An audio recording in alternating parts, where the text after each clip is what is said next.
I already recorded this video once, but I'm doing it again because I didn't think it was very good and I rambled too much. So I'm gonna hopefully make this a more concise, more less rambly video, basically.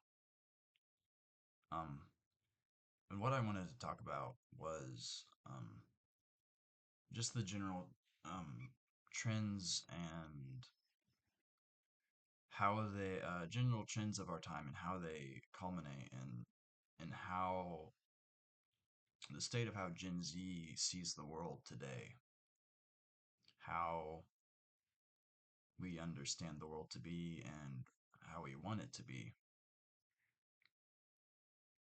and just generally the worldview that has come of these things, these cultural, political events.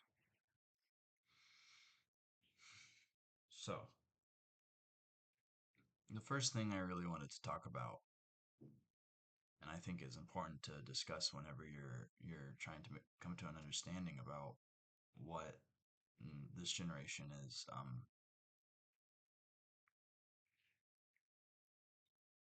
why this generation is as it is. I guess I could take these off because it's got glare. Why this generation is as it is.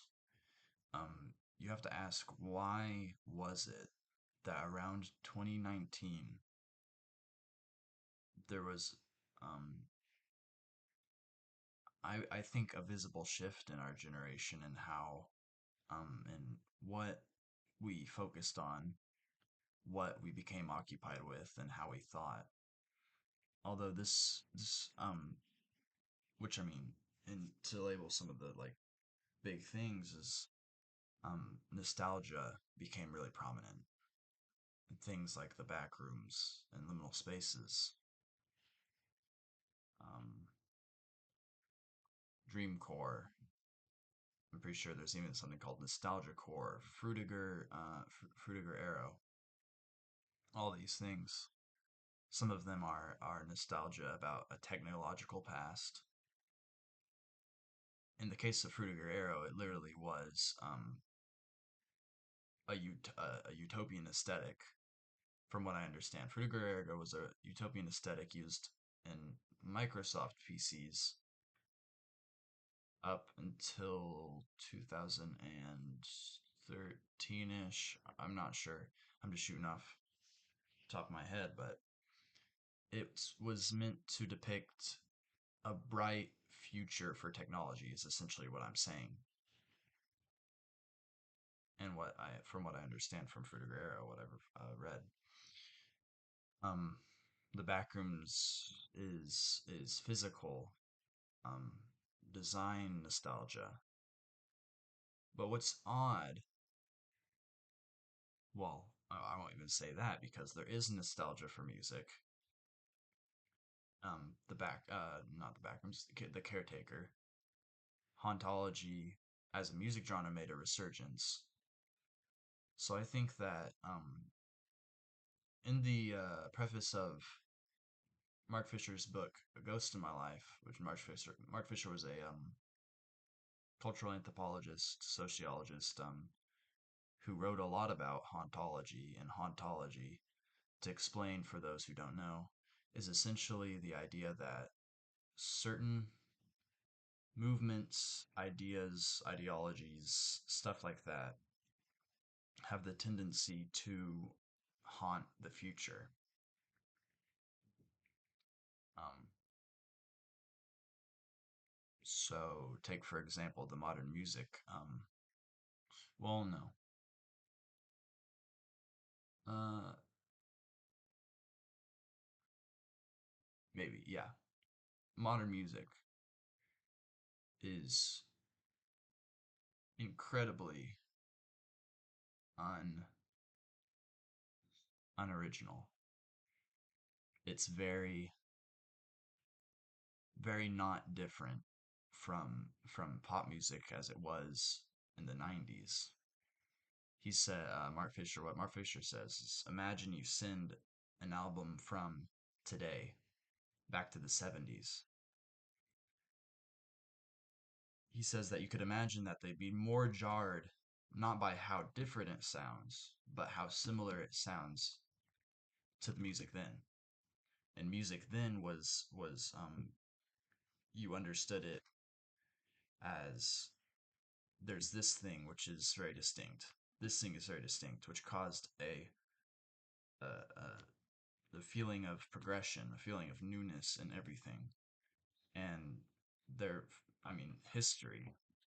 You could get history out of that. There was a feeling that there was a history. Now everything feels the same. There is no, um, there's this, then there's this, and then there's this, but they sound exactly the same. They're not doing anything new. They're not doing anything innovative. Um, so history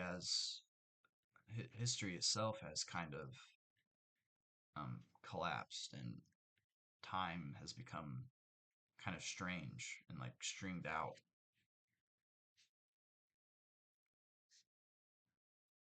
But yeah, music is another example, although music less so because there's only the really only super popular example is the caretaker, but there are many other examples where people are moving towards formats and sounds that were prominent in the 90s and the 80s. Um,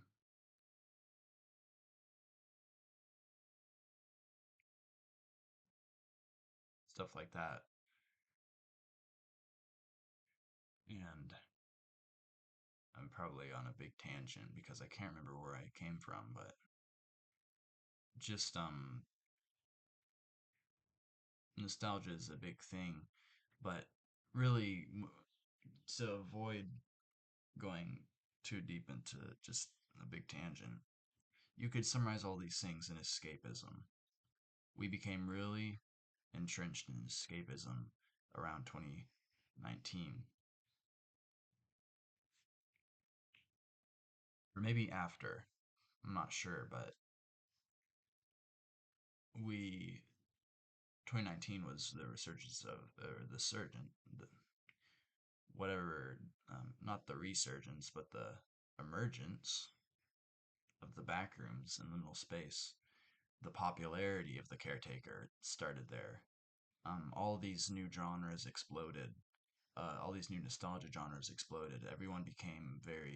Um, everyone began using their phones more and more as forms of escapism. I don't know if it's because we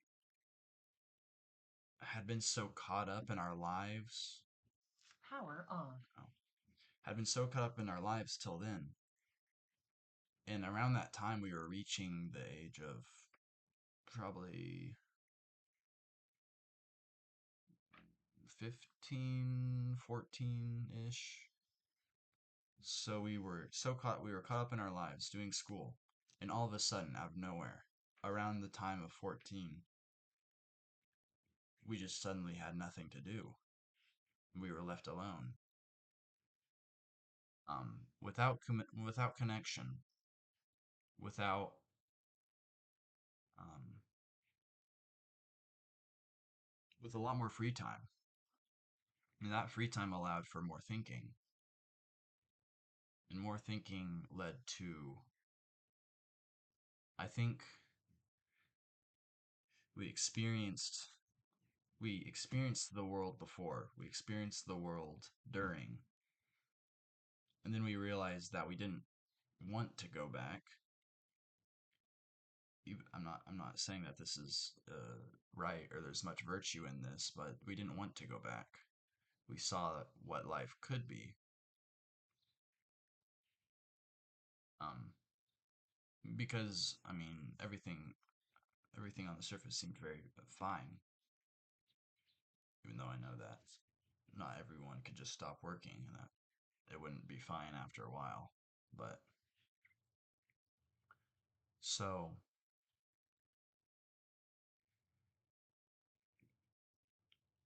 yeah, escapism. is really prominent and especially prominent now. I think probably because from 2019 to 2020, after the pandemic or during the pandemic, began the shift, the real big shift from a primarily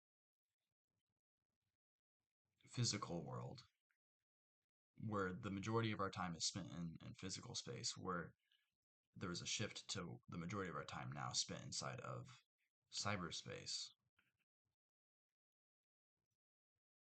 It became the cyberspace became the main form of communications. Communities were formed inside of the pandemic. So I think essentially the pandemic strengthened the foundations of the structure of the internet in society. Or I guess another analogy you could use the roots of the internet were able to dig deeper and take a firmer hold on society. I mean, the economy shift around it, uh,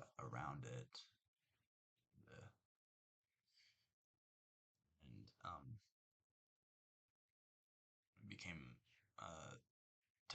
technologically oriented, even though it had been before to an extent. Now we're seeing that the economy is almost entirely oriented around technology, at least on like the management side of things. Like um, people have to watch videos now for training. Some places don't even do in person training anymore. It's just videos in terms of like things like managing time, clocking in and stuff like that. It's all digitized. Money has become increasingly digitized, and how we interact with money and just overall how we interact with the world has been digitized to an extent where we've lost a lot of connection with the physical reality. And I think that's caused a lot of people to want to go back to it. We had our moment of we had our span from 2019 to 2020. I'd say probably around 2024, where we were just we increasingly interacted with the internet more and more. It became more dominant, but then we started to realize around probably maybe 2014, 2015, we started to realize that these things had detrimental effects that had already taken place and that we can't get rid of. Essentially, everyone realized we had all unwillingly become addicts. Really, really, like, unless I would hope that people in my generation would understand. But until you're like in it, you can't understand how addictive technology is. But I just hope that everyone understands and it can like feel this. But it's incredibly addictive. Um, More so than sugar, more so than probably alcohol or smoking. I'd like to say at least, but it is incredibly. And now everyone's addicted to it, and we all have to deal with that. So now we not only realize that the future for us is looking quite bleak, economically speaking, we realize that we become so entitled to our phones, so tied to our phones and technology that I think the biggest virtue of my generation has become this sort of minimalist idea of nature, of wanting to return to nature, but not only that, but also wanting to return to the past. Essentially, return to what we see as foundational. because our lives have been filled with things that are that feel like they're above reality. The reality we've constructed ourselves feels like it's above reality. We're not able to fully get in contact with what is real, with what matters. And I think, even though this is just kind of like a vague, abstract thought, I think it has a lot of credibility whenever you see that we've had a crisis of meaning in our generation. We want escapism so bad in our generation. We want nostalgia, which is just a form of escapism. And this is just a like in communities and like forums and fandoms is a big thing that we've found escapism in. Um, I spent a time interacting with these fandoms, just as you do whenever you're on the internet, and you realize that things that things that people orientate their identity around. Whenever you orient your identity around a concept or a community, a theme, you could take several. I mean, Backrooms is one of them, but um, there's another layer of backroom to the Backrooms. You could see that it's not just the Backrooms is just of the nostalgia category. Of nostalgia is the actual escapism. Like big one is like the furry community and whatever slack I might get for that. I don't. I feel like a reasonable person should be able to conclude that it, and all of these things are in their own way forms of escapism, escape into a different identity,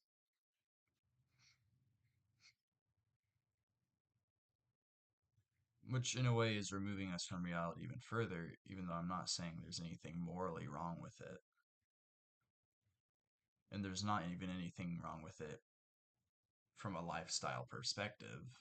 I mean, you could be happy and be a furry, or be happy and your entire identity is revolved around video games, or a certain other fandom, or gender identity.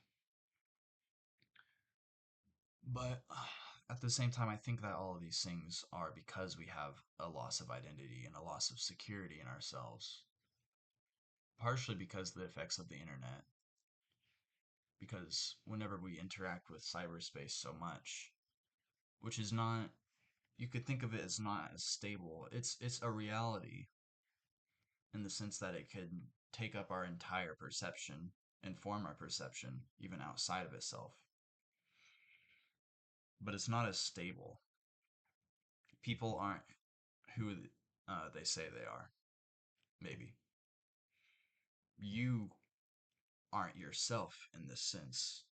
Um, this is a concept I'm aware of called non-spaces by Mark Ogg, a sociologist, called, or did I already say it? Non-spaces or non-places, whatever, whichever one it is. Essentially, the idea that these places, these global places like airports, supermarkets, which is global economically, malls, highways, another one. These connecting points of society have become dominant over the local. So, to say you're a small town where people actually live, maybe like suburbs, but cities have become dominant places of globalization where where the where everything's connected through these systems of telecommunication. Um, but cyberspace is one of those.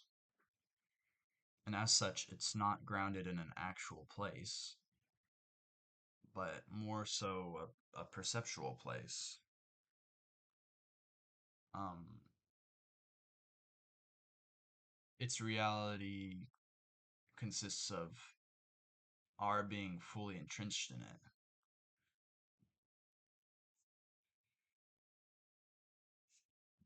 but it's not as stable, is my point. So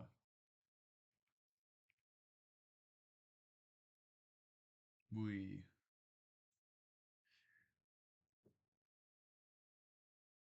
so we just don't have much stability, is what I'm trying to say, of identity,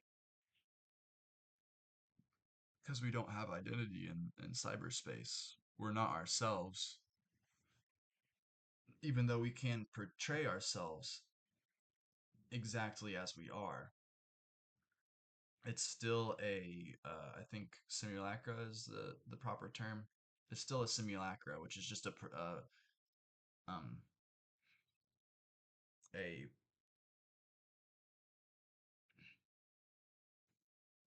projection of of of our real selves. But this is what's dominant in our lives, rather than actual reality is. Reality has become a liminal space, a transition space between cyberspace, because cyberspace has become the dominant thing. Because whenever I think about my life, at least, I think about what percentage of the time am I spending looking at screens? And that screens literally, because whenever you focus on something, everything fades away. So, in this sense, whenever you're looking at a screen all day, literally there is no there's no perceptual reality. You can't perceive reality. Um,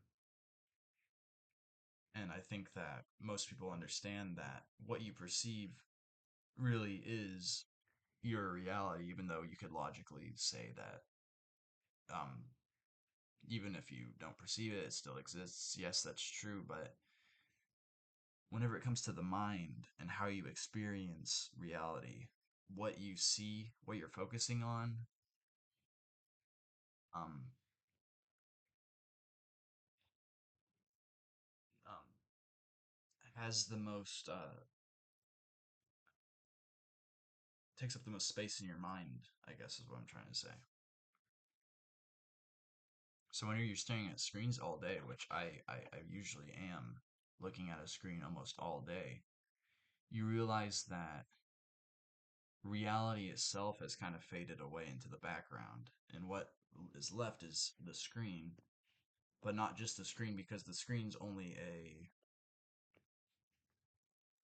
I think a portal is the word Mark Fisher uses. The screen is a portal to other things, to conversation, to activities, to work, to books and ways of thinking. Essentially, everything about our reality other than the actual physical. So I think you could say that the screen in cyberspace can adequately take up your entire reality. It can comprise a reality within itself.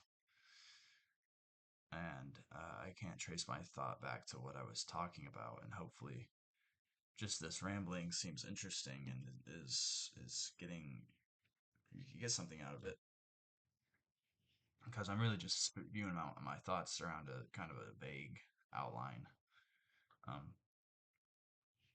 but yeah, I feel like everyone feels this really really this detesting of of the present day and of the future.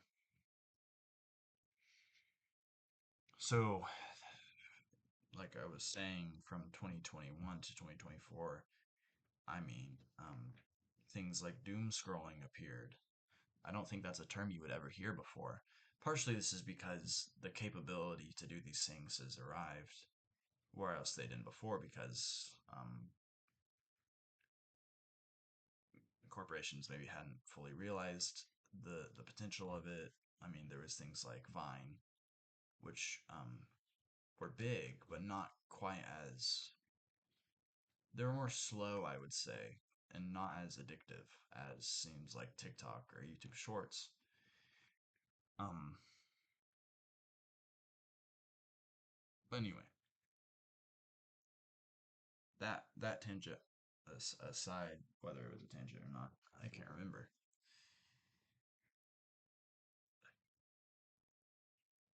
Ways of escape have become very dominant, but one struggle that I have is whenever you want to escape, I feel like I both subconsciously want this escapism.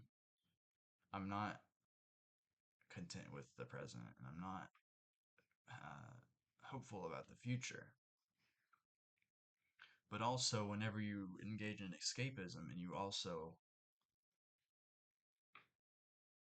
I tried to, I tried to, I guess I could say that just due to my outlook on life, I'm pretty frequently involved in thinking and thought. But those two things don't really go together. You can't think and want to escape at the same time. Because whenever you're one because to fully escape, you can't think. But if you think while you're um especially like the example of doom scrolling, if you think while you're doom scrolling or in other forms of escapism, essentially, you might realize, and again, especially with escapism, maybe saying this is generally for everything is for all forms of escapism is too broad, but you realize that one, you are essentially now fighting between your mind and your brain. Mind being I, brain being an impersonal force that is causing you to become addicted. The I wants you to do something that you think is meaningful. And this is another thing. Like I think I mentioned a crisis of meaning. And that's why you can see this in Albert Camus becoming popular, the French philosopher or writer, you could call him. Well, he said he wasn't a philosopher, but he became popular. There's a crisis of meaning, essentially. And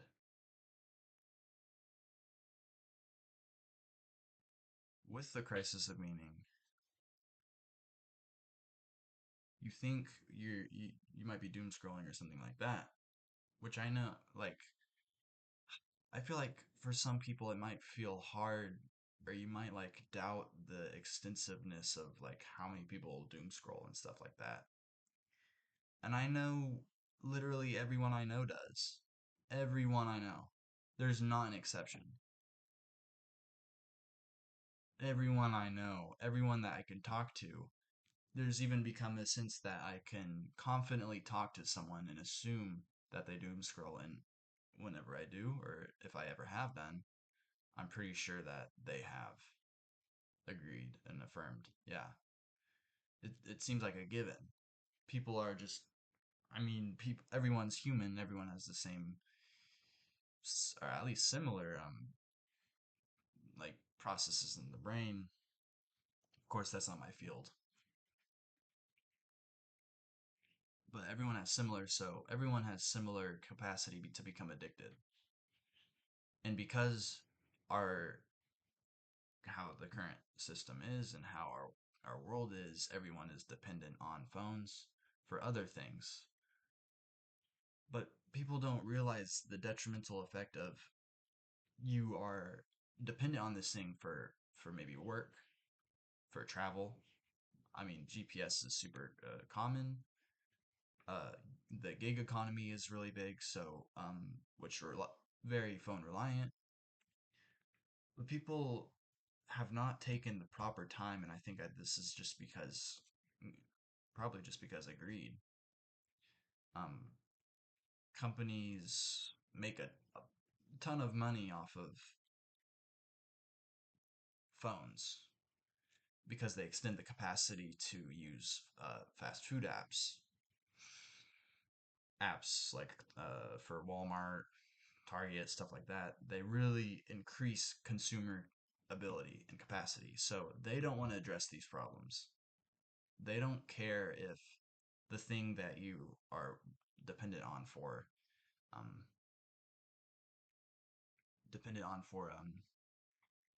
work and finances, banking, uh, for consumption. They don't care if that's also a highly addictive drug, essentially. And if you could say that maybe they think it's a good thing, but I think maybe not for long because for one, it sterilizes people in the sense that people are occupied. People don't have time to think, which is very good for political stability. And but it's not good for the economy long term because what we've created is a society which would rather indulge in short term pleasures than a meaningful life or what they perceive as meaningful life. And I think I'll get back to what I was talking about in a bit about meaningful life in Camus, but they'd rather indulge in these short-term pleasures than a meaningful life. And if that's the case, then they'll even choose that over productive work, working hard, because work requires focus which we no longer have, and work requires attention, and attention is the biggest commodity of the digital age. So attention is being bought up everywhere, and you don't have anything left for it work. So you're mentally exhausted. You've become disillusioned with any sense of meaning, and um, you are convinced that the future holds nothing but torment, uh, hard work for low pay, really bleak economic outlook. And you just, first of all, you can't expect that to result in political stability because eventually, I think that even through a little bit of consciousness, it might result in really radical because people will become really upset about the conditions they put in. It's like because of these corporations, I am now addicted. I now feel my life is meaningless. The future is because of the way society is moving. I feel like eventually it could lead to something like that, but it also won't lead to a productive economy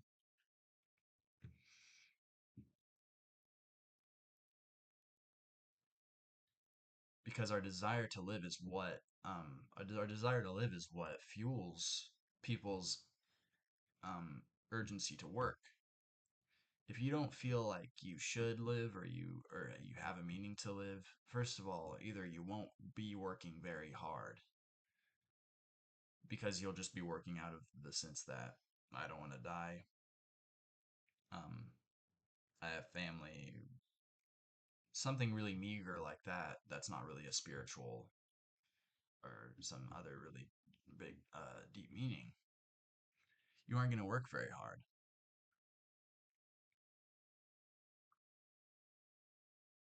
or at all. for that matter. So, and and that's one way to tie it back into meaning. And I think I've lost my trail of thought on that, on what I was just talking about. But yeah, we've really lost a lot of our sense of meaning.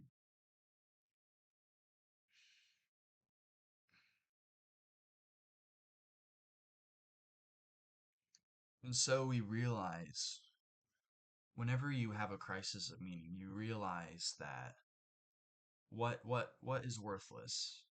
Essentially, you're put in the shoes of someone who's about to die, who is certain about his own death. And then you ask yourself, well, what's meaningful? What can I do that actually will fulfill me?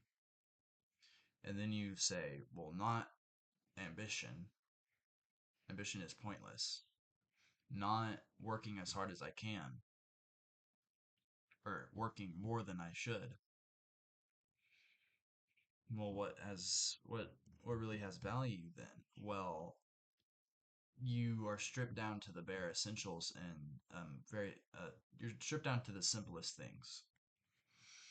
So merely or just like the sheer experience of something like nature, art, doing enough to fulfill your bare needs, you realize that this culture, which is an economic culture that we've created that is based around ambition and being competitive in the workplace, you realize just how like why would you do this?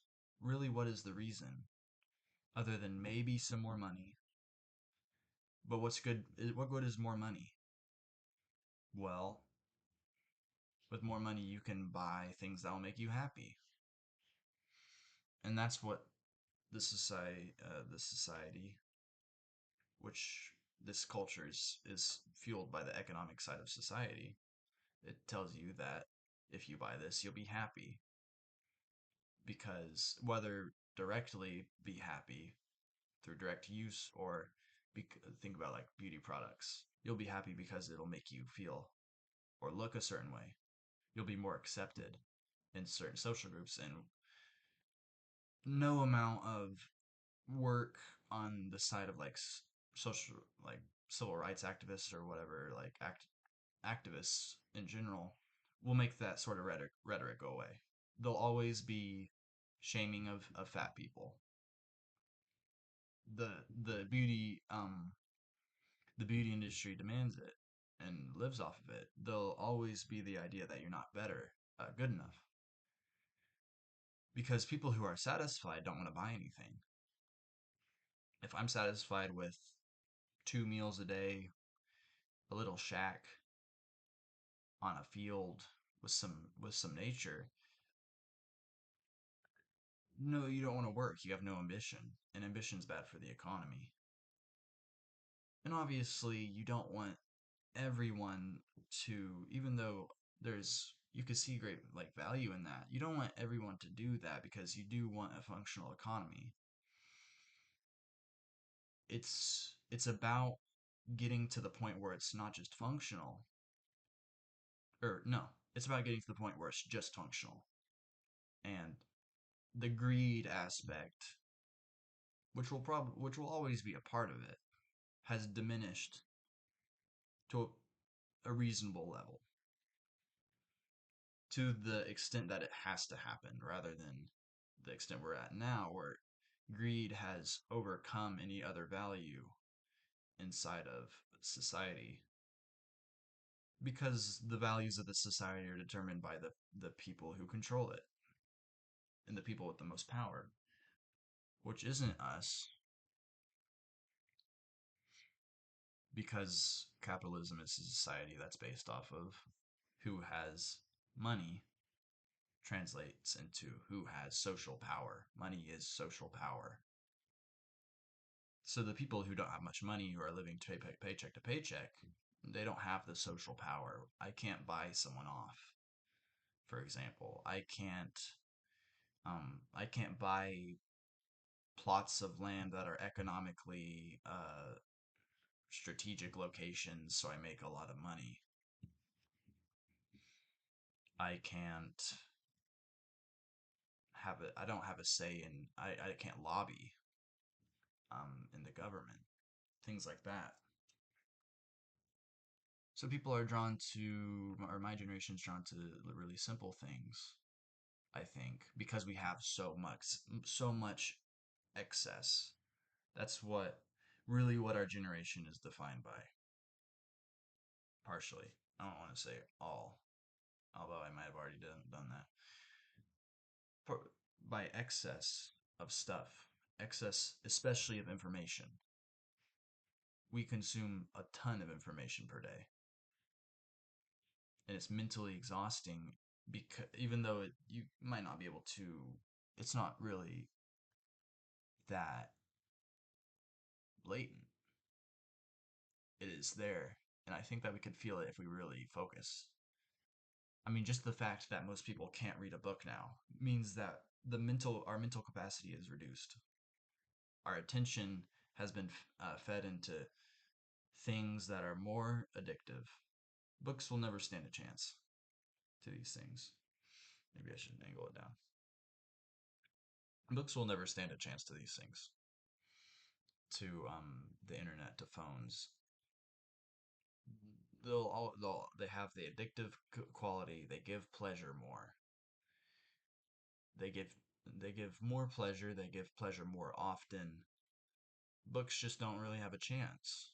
Other than the fact that, like I said, people are increasingly realizing and kind of having a wake up moment. That's, I mean, natural whenever you're so uh, so occupied with meaningless activities, because there, even if we don't know what activities are meaningful, I think that humans have a good idea of what activities feel meaningless, and doom scrolling is especially one of them. It's not productive. Even liminal space is a more productive and fulfilling, maybe you could say healthy form of escapism.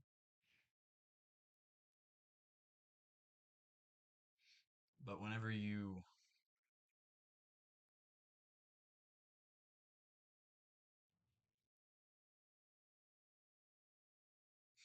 but whenever you do whatever you're doing this so much, you have a wake up moment and you realize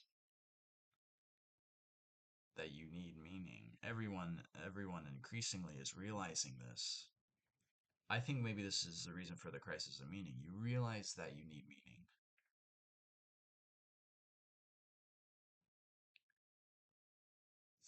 Through the realization that you need meaning, you realize that you don't have any, or that meaning has been stripped away by addiction to social media. I won't say keep on saying doom scrolling, because you can be addicted without doom scrolling. Doom scrolling is just a consequence of addiction.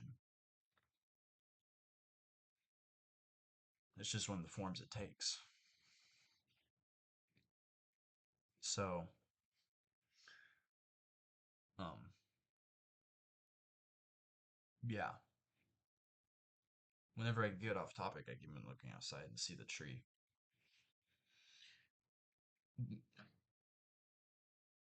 There are a few topics I could talk about, but I don't know how long I want this video to be. My storage is already screaming at me, I think. Yeah, it is.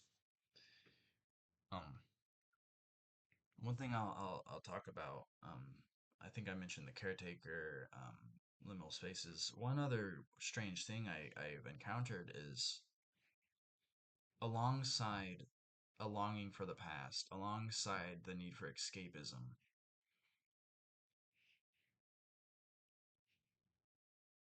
um, there's also a longing for reality.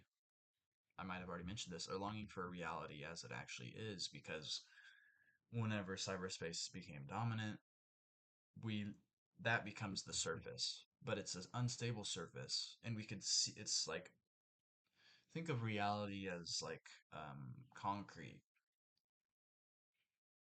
It's stable, it's certain, but with cyberspace becoming the dominant form of reality in our time, it's like maybe a layer of water or glass, which is not stable. Probably water is a better explanation. A layer of water that kind of floats above the concrete. You could see through and see the concrete. So with that comes temptation, again longing, but we see it above this really unstable surface, which is cyberspace that we must always look at reality through because it's the dominant form of how we interact with reality. It's the dominant reality, so it shapes our perceptions, and um, real space becomes a liminal transition space for cyberspace. And I might have already said that, but I recorded this twice, like I said, so I'm trying to make sure I cover everything I said in the other video as well. So we're trying to get through the water, the unstable surface of cyberspace, which is incredibly difficult whenever you're addicted, and incredibly difficult when the society you're a part of requires you to be on the device you're addicted to constantly. You have to check your emails. Checking emails leads to opening Instagram. Opening Instagram leads to 5 hours have passed and you've wasted your day. You realize everything you've been doing is so utterly meaningless, and a feeling of meaning has just been drained from your life. So it's incredibly difficult to get through that layer of cyberspace whenever you're always going to come back to, or you're always going to come back to it because you're addicted. Or, like I was saying, because your job requires it, your society requires it, which just fuels the addiction. It's just an endless cycle, essentially. So it requires a lot of willpower. Willpower is probably another virtue that we should have in our generation, but we're incredibly lacking in it, just because of how potent this is. Like I said, I think better. I think it's more addictive than any. Here, actually, let me do a little quick research.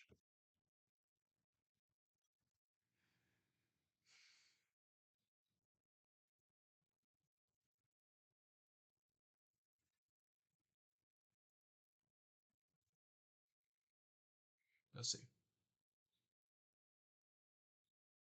Mm.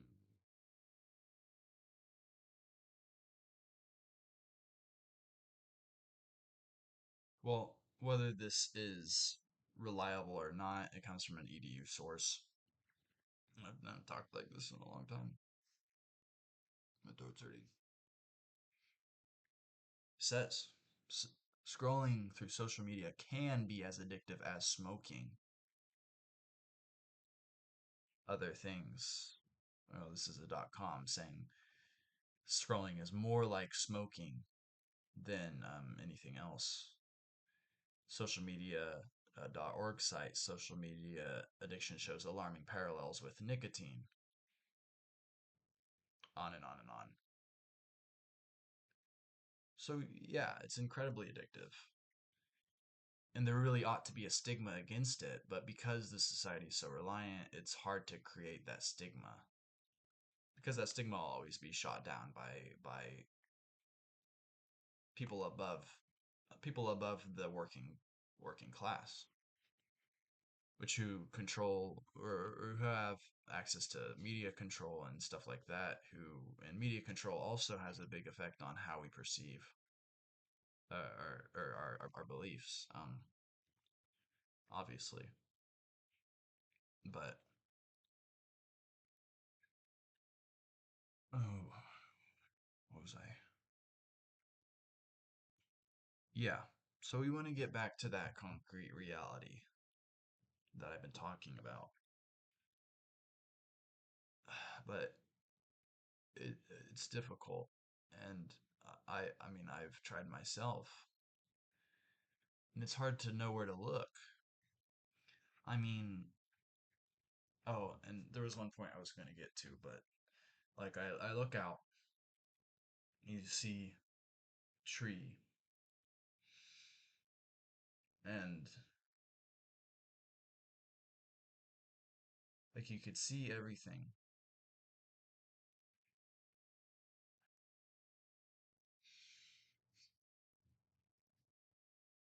Mm. When you think about it, and I think our natural reaction is to think that nature is the answer, that nature represents the really real, and the man-made has become to represent the unreality. So it's a weird, like, now thinking about it, it's just a weird phenomenon. Like, take anything, packet of gum. It feels less real than that tree. And why should that be? It's not less real. It's the same. But maybe it's not a call not only to reality but to simplicity, like I said, since we're so overstimulated, over engaged. There's excess. That's the point.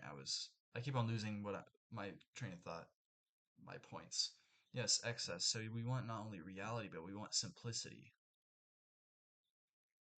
The simplicity and reality that's not offered to us by cyberspace, because again, it's like water. You could imagine like your mind, or maybe your brain, like floating on the rocky sea. It's constantly turning over, going different directions, moving about in the water. On the concrete, it's it is where it is in orientation to reality. It doesn't shift around. So there's simplicity that we see in actual reality, and we desire that, I think. So we desire frugal lives, some of us. I I hope I can speak for the majority of my generation whenever I'm saying all this. And I think it will resonate with a lot of people. But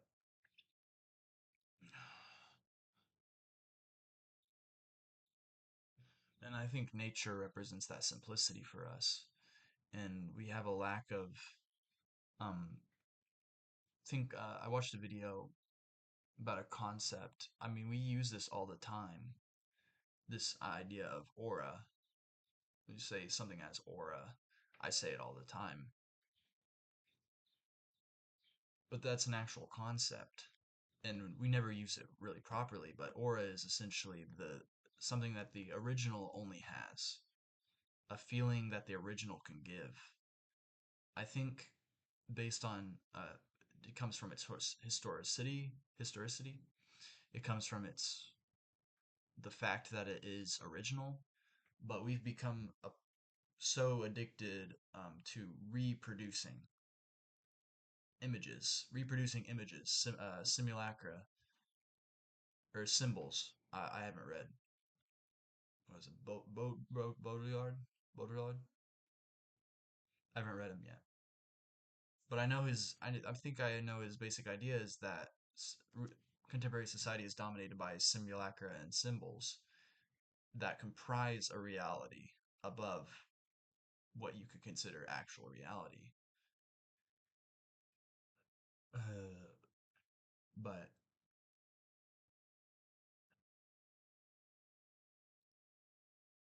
what was I going to say?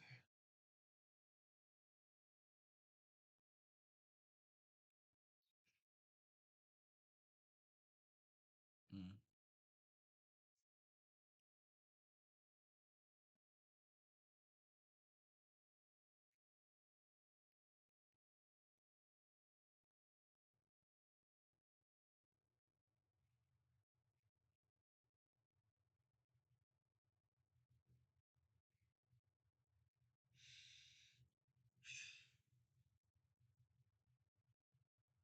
Anyway, it's about an hour long now, so I ought to wrap it up.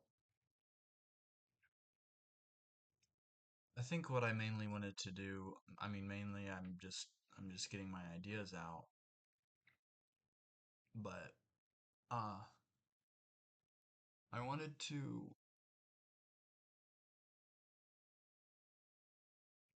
just just kind of try to understand myself where we are as a society, or as a generation, to give me more clarity.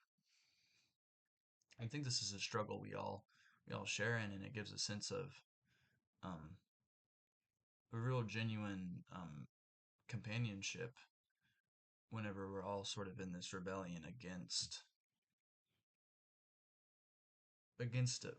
a meaningless life and against this addiction that we all share.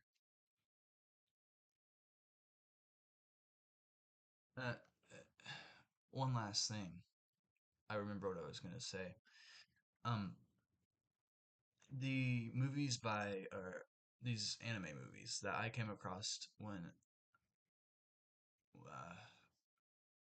in 2020 or 2021, called three examples that really stand out: Your Name, Weathering with You, and Garden of Words.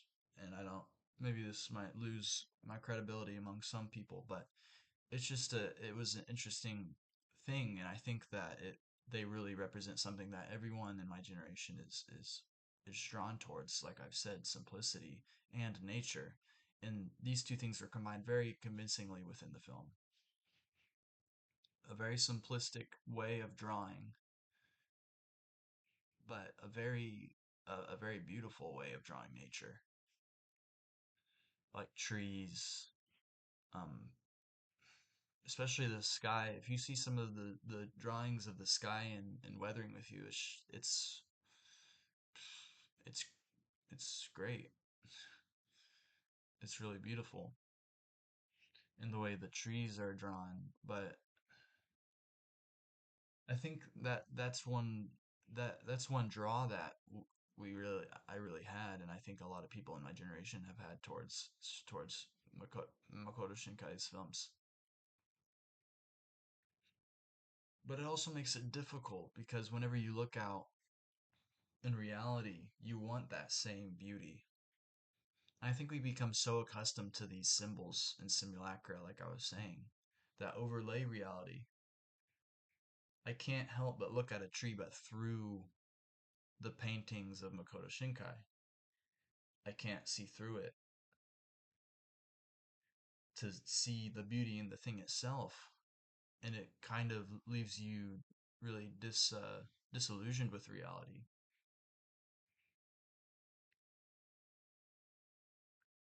And this, but you just get glimpses of it, and it's almost as if we've gotten to a point where we're considering that maybe the artificial is better than the real. Of course, that might be contradictory to everything I've been saying, but I think this is a very complex and multifaceted issue. It can't just, some things will seem contradictory because it's just so complex. But um,